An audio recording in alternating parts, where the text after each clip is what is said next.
It is very hard to classify Indian skin as one type of skin.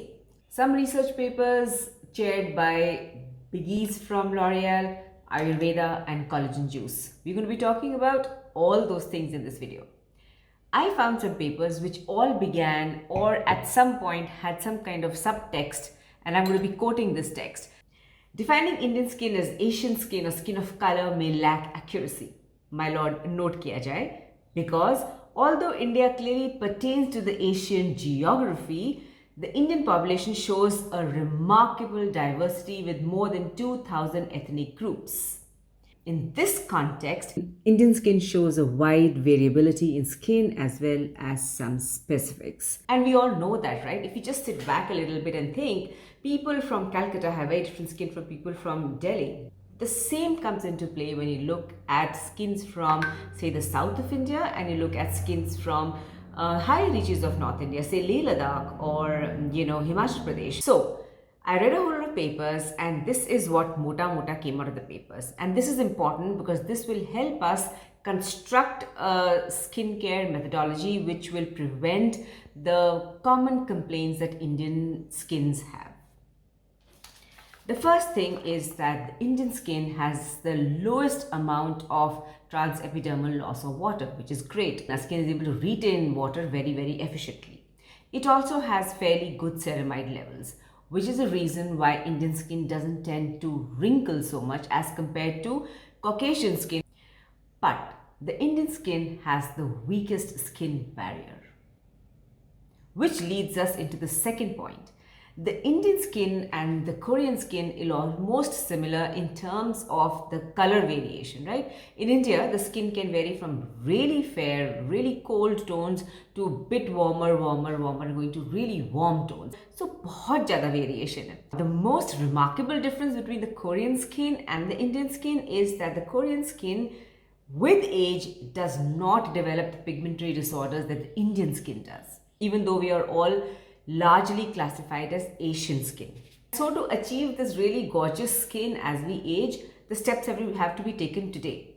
Given the fact that Indian skin is more prone to pigmentary disorders, in fact that is the largest complaint that women have starting from early 30s and it gets more intense by the time somebody reaches late 40s. And एक और googly हमारे genetics ने हमको दी है और वो ये है that as we age, our skin from here actually starts getting lighter as compared to the skin over here. So this starts getting darker, but from here it starts getting lighter. कहाँ का इंसाफ है ये? But ये reality है और हमको इस reality को accept करना है और हमको देखना है कि हम इसको best कैसे handle कर सकते हैं. So what can we do? We can do is that dive into what is Indian skincare. Yes, there are rising complaints of pigmentation, there are rising complaints of issues of, earlier wrinkles, earlier sagging. So what are we doing wrong? Yes, there is pollution, there's no running away from there. All of that is accelerating aging and pigmentation disorders. But it's also the fact that our food has changed. So go back to Indian food. Just eat the boring food that your mom and grandmother tell you is good for you. That itself is most of the battle won. Second thing is examine what did your mother and grandmother really do. The one thing that I found they did very religiously was tel malish, champi malish. Not only sarki malish, but also oils in your face and in your, bathing or your body. I remember सबसे पहला step of taking a bath was an oil massage. That mustard oil से अच्छी तरह से लिपाई होती थी. And if you come from a home where you used to get oil massage, you should be reverting back to that oil because that oil is probably the best for your skin. Most of the oils used in geographically different varied India were suitable for that climate, for that diet and for that skin type, obviously. So go back to that, mustard oils, tel oils. The reason why these oils are really great is because of a number of reasons. The first thing is that they help us with the skin barrier function because they're so high in linoleic acid, and these oils are antimicrobial, anti-inflammatory and are great antioxidants. So if you just look at the Ayurvedic oils, there's of course the Kumkumadi oil. If you haven't got my previous video, please do. Right now I'm testing a few Kumkumadi oils, and the one that a lot of you recommended in the comment section was the Tribe Kumkumadi oil. I got it and I'm completely loving it. I'm loving it, of course, also for the fact that it is very affordable. It does not have the full spectrum of 21 herbs that is the traditional OG or the original Kumkumadi oil should have, but even the Arya Vaidya oil, which I did get my hands on, has less than 21 herbs. And these herbs are the Vanya or the lightening herbs. So as a concoction, the Kumkumadi oil is known to not only lighten pigmentation, which is something that we're genetically more prone to, but along with that, it also nourishes your skin. It also strengthens your skin. Most importantly, it strengthens the skin barrier. And when our skin barrier is strengthened, there are going to be less pigmentary disorders. So if you have acne, the scars will not be as marked. If you're somebody who's prone to uneven skin tone, it's going to be definitely reduced over a period of time. And if you're somebody who's prone to melasma, then you know this is the oil for you to go for. It has this beautiful rich or orange hue and goes on very, very beautifully. The skincare that I'm following is that I apply this oil on my skin every day in the morning now. My skin really went through a lot of sun damage. If you've been following this channel, you'll know that. This particular oil has saffron, haridra, turmeric, sandalwood, karpura and rose petals, which are supposed to be brightening and also health giving for your skin. Along with that, it has lodra, which is supposed to cure acne, blemishes and actually prevent blackheads and whiteheads. So the ingredient base is pretty strong. They've taken the choicest of ingredients and put them together for modern skincare use. For the inflammation or the skin irritation that you might get, it has haritaki, which is supposed to be the king of medicines. I've been using this oil for a few weeks. You just need 3 drops at a time, and I love the way it spreads on the skin. I love the aroma of it. I am one of those people who loves the aroma of Ayurvedic products, because it has that earthiness and the jari bootiyon ka smell. It just gives you this nice feeling ki it's going to do good to your skin.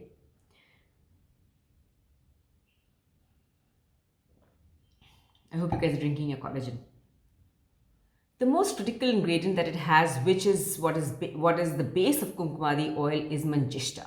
Manjishta is known to get into your circulatory system and move the lymph. Now, I have said this over and over again in a lot of my videos that the lymph fluid is the key to having great health and great skin, because lymph is what moves the toxins away from your body. Now, the lymph circulation system is almost same to the circulatory system of a body, in fact, a little more complex. So Manjishta in this oils really help in moving it out. When your lymph is moving very well, there's no grayness on the face. There are less breakouts. There is less pigmentation. There's less inflammation. So it's a great ingredient to look for in any oils, but specifically if you're looking for Kumkumadi oil. A lot of you have used this oil and given me rave reviews. The other great oils that you can look at introducing in your skincare is, of course, the squalene oil from the Minimalist. This oil is particularly good if you're looking at calming your skin. There's not a dramatic amount of science in terms of, going back to data saying that it is going to transform your skin. But hey, when you have really bad acne or you have really inflammation on your skin, then squalene is something you should look at. The other oil that I've spoken about it and had a whole lot of people review it simultaneously with me is the Detoxy oil. This is made of cold pressed almonds. Almond, as you know, is famed in our skincare. हमारे घर में तो almond खाते भी थे और face पे भी लगाते थे. Rogan Badam Shireen, of course, everybody knows about it. It's great for, pigmentation of the eyes, uneven skin tone and all of that stuff. The thing is, it's not going to, remove pigmentation overnight. So consistency is what matters. जितना देर तक आप इसको use करेंगे, over months and years, what will happen is, because we as Indians are more prone to the pigmentation disorder, first of all, इतना बुरा वो होगा नहीं, और जो हो रहा है वो संभला रहेगा. So that is why it's important to introduce these slow skincare methodologies in your skin, Unlike the actors which will give you like a boom pataka result, these take time, but everything good takes time. Whether it's love, whether it's oil. Tanya. For introducing oil in your skin is very important to introduce it the right way. And I have found that the right way to do it is in the morning, because I want to have oils on my face every day now. I don't want to keep it as once or twice a week kind of ritual. So what I do is I get up in the morning and cleanse my skin with just a wet tissue, and I leave it a little wet. When it's little wet, it's able to absorb oils better. Once you do that, take 3 drops and massage your face really, with love. not intensity, but with gentle, caressing love. Once you do that, leave for 20-25 minutes and then do your morning skincare routine. If you have very oily skin and you're a little worried about how to combine oils on your skin, I know that can be a problem. What I would recommend is to combine your oils with aloe. I use the aloe from Herb Sense. I think one of the most brilliant, purest aloe that I've ever seen. You would take just a little bit, on your skin, and if you have a lot of acne, tea tree oil. If you are screaming on the backside and saying, tea tree oil should not be used, tea tree oil should not be used, it's good for you. Massage it in and apply it on your face. Something like tea tree oil is a medicinal oil and it really works. So yeah, you will apply that. I'm not going to be putting this on my face at this time, but just going to apply it over here. And you can almost feel the hydration. Now, if you have very dehydrated skin, this is a good strategy for you to get the oil into your skin also. The other thing what aloe does very well is that it's a humectant, and the humectant kind of prepares our skin very well to soak in the goodness of oil. So give it a try and let me know how your skin feels, and let it dry out on its own for 20-25 minutes when you go in with your skincare. So we want to make sure that when we have oils in our skincare, हम उसकी cleansing बहुत thoroughly कर रहे हैं. A good cleanser to look at is the Innisfree Jeju Volcanic Pore Cleansing Foam EX. The spheres of volcanic ash really extract the sebum out of your pores, and it really helps you. You can also do the all clear face, the Face Shop oil whip. I swear by this cleanser. There's again videos on it. Make sure you have a look. The other cleanser that I'm crushing on is the cleanser from the Tribe Concepts. It comes as a nice powder, very gentle powder. And the best thing is that it's based on the Ayurvedic principles, right? All of us have had mums and grandmoms jinke pudiya hoti thi or some kind of a powder which is lying in the bathroom, which we never used because we were too cool for using that. But guess what? Age teaches you that in the end, तुम्हारी mummy शायद सही रहती है most of the time. ठीक है? So I make my own Upton and I've done a video on it, but this was really good. Extremely fine crushed powder, and you just need to use very little. They say to use a spoon, but in my experience, this is enough because you want this to be manageable on your face. You can combine it with curd, with milk to keep it as a Upton, and then rub off your face with a little bit of scrub.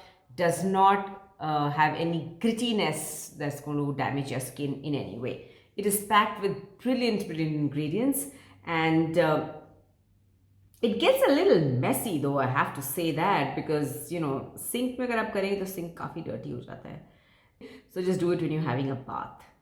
Some of the ingredients it has are very complementary to the Kumkumadi oil. It's got manjishta, it's got sandalwood, and it's got tungamushta. It also has kachuralu, which is a white turmeric. It's an extremely deep cleanser and also helps brighten your skin.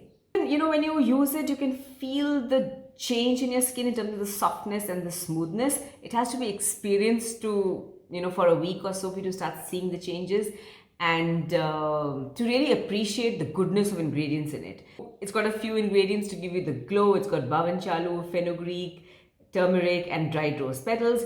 And it has also got holy basil leaves and neem leaves, which are healing and bacterial, making it extremely good for acne skin or acne prone skin. It also has the calming vetiver in it. So all of that combined with Sugandhi root, which is again calming and clarifying and anti-inflammatory, it's a great combination of using this for your acne prone skin or if you have active acne. Now keep in mind, does not sting, does not burn, does not leave any residue. So it's very good when your skin is just feeling very sore. So I follow this up with another cleanser because this is a 2-in-1 cleanser. It moves all the oils, plus it leaves your skin very hydrated.